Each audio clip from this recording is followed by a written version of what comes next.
Dans une propriété, gravite autour de l'habitation principale une multitude de petits bâtiments, parfois en ruine. Alors on peut choisir de les restaurer, on peut aussi choisir l'option de les préserver et de les associer à des végétaux.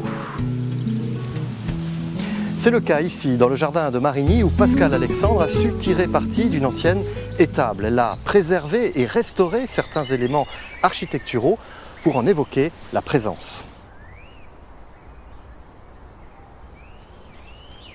Alors plutôt que de détruire les murs, Pascale Alexandre a choisi de soigneusement les restaurer. Elle a même à certains endroits conservé une fenêtre et son encadrement en pierre de taille. Une pierre de taille que l'on va retrouver aussi ici dans les angles, des angles qui vont porter des pilastres en briques rouges, Normandie oblige, des pilastres qui à leur tour vont supporter une poutre évoquant l'ancienne charpente.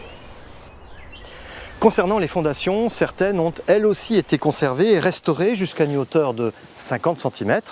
Elles permettent de retenir la terre des végétaux qui seront plantés ici, mais aussi elles servent de mur-et-siège pour pouvoir profiter du lieu.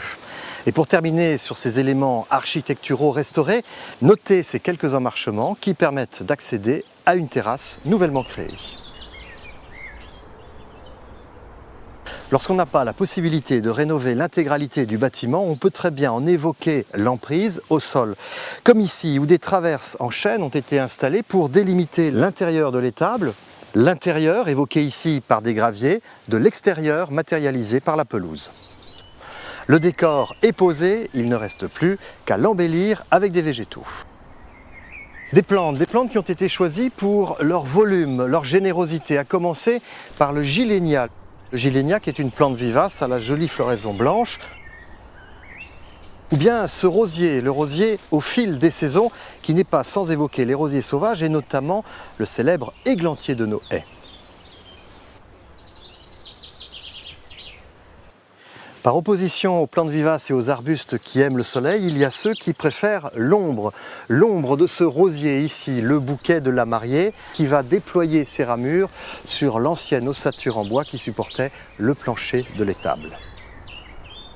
Sous cette lumière tamisée vont se développer l'hortensia, l'hydrangea villosa, reconnaissable à ses feuilles vertes et ses boutons qui vont donner des grandes fleurs bleues, mais aussi le forbe cariacas qui, après avoir fleuri jaune, va produire des inflorescences verdâtres qui vont persister jusqu'à la fin de l'été. Alors voilà, plutôt que de faire table rase sur d'anciens bâtiments autour de votre habitation, réhabilitez-les, même partiellement, à la manière des ruines qui ont fait le charme des grands jardins romantiques.